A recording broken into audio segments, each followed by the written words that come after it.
roasted chicken skin. So I turned off the broiler. It's like burning a little bit on the top. There's like some black patches, so instead I turned the oven to like 500 and turned the broiler off. There's nothing wrong with that. 이거 쥐어咁大個 But then 雞 you can also see there's like patches of chicken where I tore the skin off because it got too dark. And then I put some pepper on it to finish because the pepper would burn.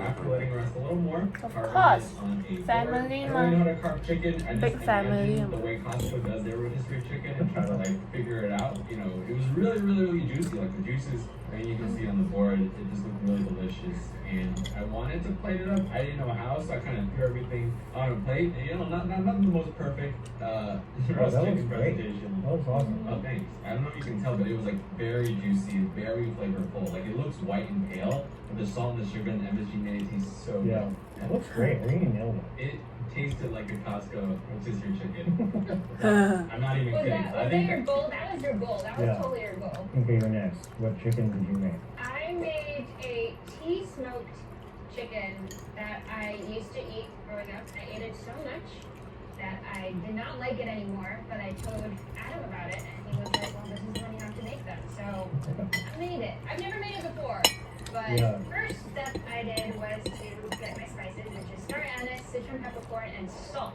There is a lot of salt, and this is pretty much for that like so many salt. burning stuff Alvin was doing too. And I came from Chinatown, and it came with a head and everything and all that stuff. Did you So cut it big I had to chicken. split the head off. Oh wow, you got the actual whole chicken. Like Yeah. I didn't get that whole of a chicken. I basically just roasted it over Ham like guy, low yung heat, guy. medium heat until the salt turned color. Tell me about this pan you're using.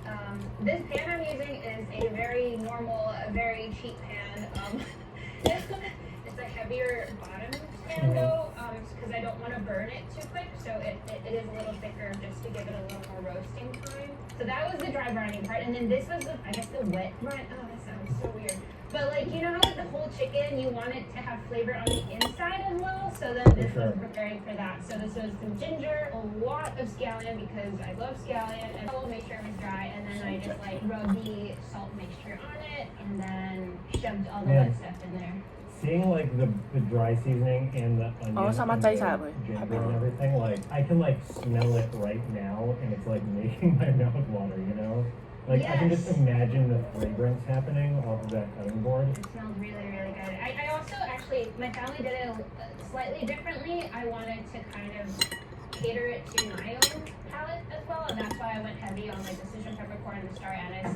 We never really used to spice it up so much, but I wanted to have a little fun. And then I just wrapped it in cling wrap and then let it chill in the fridge for overnight. So then it could really let those flavors seep in. So kind of like what Alvin did, except without the cooling wrap. So day 2, I unwrapped it. I took out the wet ingredients and also just tried to brush off all the citron peppercorn. So the next step was to steam the chicken. You actually steam the chicken prior to smoking it. The only thing is the chicken was very huge. I found my biggest one. And I tried it, you can see like, it's not an actual proper